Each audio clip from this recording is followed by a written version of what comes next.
Hey everybody, it's Jason Blaha here, and once again it is time for a squat day. So a quick reminder for those of you who watch these videos, please remember to click like down below, be greatly appreciated. All right, doing everything beltless right now for a while, like I said before. I went with my wider stance on this, and I know from the side views it usually looks pretty good, but I feel like from this front view, using the camber bar, wasn't super happy with my depth, wasn't super happy with the depth. So as I messed with it, I started thinking about, do I want to go back and mess with the narrow stance again, right? My knee tendons feel great. My tendon health is on point. Everything's great there. So I could probably get away with it. So I toyed with it back and forth thinking about this. And I went ahead and I got 445. It definitely wasn't a max. It was a good training max with this bar, right? And I feel like I need to come back and try a narrow stance next week and knock down 500. I feel like I could have done 500 with a narrower stance. But I'm noticing just my adductor and groin and everything gets really, really tight doing this stuff. And it was really pronounced when I did these pause squats. I decided I wanted to do some beltless pause squats with the safety bar. Again, just to work that lower range of motion, get some extra quad and adductor work and everything in. And they felt absurdly uncomfortable. So I went over, I'm like, well, let me experiment with my stances and just do these narrow stance, high bar style. And lo and behold, it felt dramatically better, right? It felt dramatically better. It felt lighter. It was easier to maintain my positioning. And, my patellar tendons felt just fine on all this stuff. One thing I did notice, though, my adductor was a little bit sore after having done that first set. And I really was going to do these for fives, but I ended up getting derailed a little bit there. So I also did this from the side view. I did another set narrow just to check my depth. That is super deep. We're able to get super deep. And I feel like if I start doing pause work all the way like that, ass to grass, I'm going to have no trouble hitting depth with this narrow stance if I want to mess with the different bars with it. So I think that's what I want to do. I want to mess with that a little bit.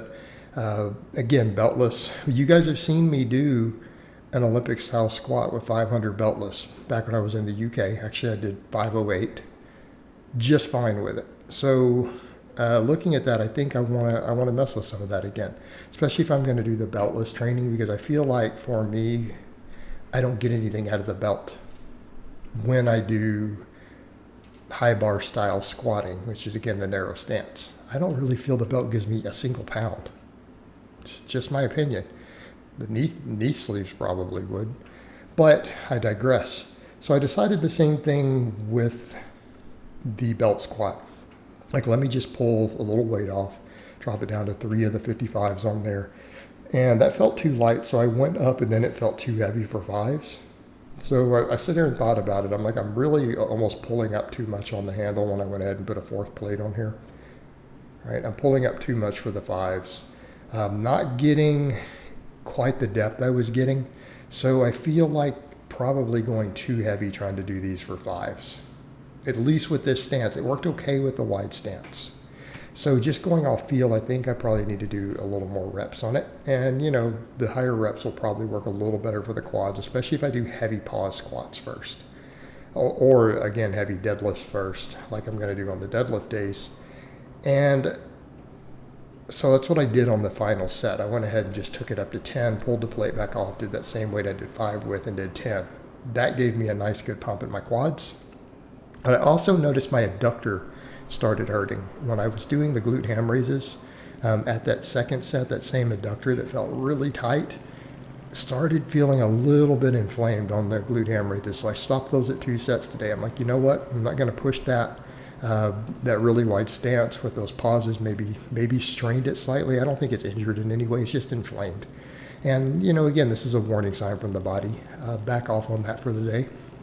Going to back off, and I think it's going to have less of an issue if I mess with just the narrow stance stuff.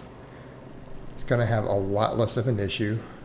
So on deadlift day, we're going to do the same thing. We're going to come in, we're going to work on doing the belt squats with that really narrow stance, build a little bit of extra quad, get the quads regrowing a little bit, and then next week on squat day again, we'll try a narrow stance for a training max. And I don't know what bar I'm going to use yet. I might use that Cambered bar again. I might try the safety bar. All right, I might try them. I might alternate them week to week. Could rotate bands or chains in to keep them in. I mean, do the same thing with my other bars. I can use my normal squat bar. I can use my buffalo bar. Whatever we need to do. No big deal. But I do feel like today, because the adductor was feeling a little fatigue and I had to find my sweet spot with the belt squats, maybe I didn't do as much total work as I think is optimal. But that's okay. It's okay, because we'll get it on deadlift day, and we're introducing more assistance type work right now, so I do need to actually watch that. Just because I feel like, well, I could have done a lot more. This is really a fair amount of workload. I mean, all things considered, 3 sets of pause squats after doing a training max, and then doing any belt squats and glute ham raises after is actually a decent workload. Any way you break it down, it's still enough to stimulate adaptation, even if it wasn't quite optimal. I think next workout we'll try to get it optimal now that I'm kind of finding where my stances feel right now. And I've always liked doing the narrow stance. I'm a big fan of the wide stance for overall development, but I do feel like for me, I'm just built decently well to do an Olympic style squat. And I've always felt like I'm just as strong on those, just like with the closed grip bench. No matter how much I try to train wider grip, my closed grip is either equal or stronger. And then if I bring my closed grip up, my wide grip goes up, but it's still never quite as strong. I almost feel that it's a similar situation for me personally with the high bar versus low bar, other than one isn't really stronger than the other. It seems like they're within 1 to 2% of each other no matter what I do. It really doesn't seem to matter. It's just an issue of, do I want to put more stress on my hips or do I want to put more stress on my knees? And I feel like with my hamstring development and with my tendon health due to supplementation, rest, everything else, I don't feel like there's much stress on the knee right now when I'm doing those sort of squats. I was feeling that a couple months ago when I first moved into the house and I was doing those things. I did feel a little bit, but now everything feels really good. Now, keeping in mind, I had gotten sick. I had just moved, all that other stuff. So maybe my body wasn't in the best place. Right now, everything's feeling really good. Feeling really good. So I think my knees will be fine to do it as long as I keep my hamstrings really strong. And I make sure to do some extra pause work in there, right? So that we're not always putting the heavy stretch reflex on that tendon. I think it's probably going to be fine.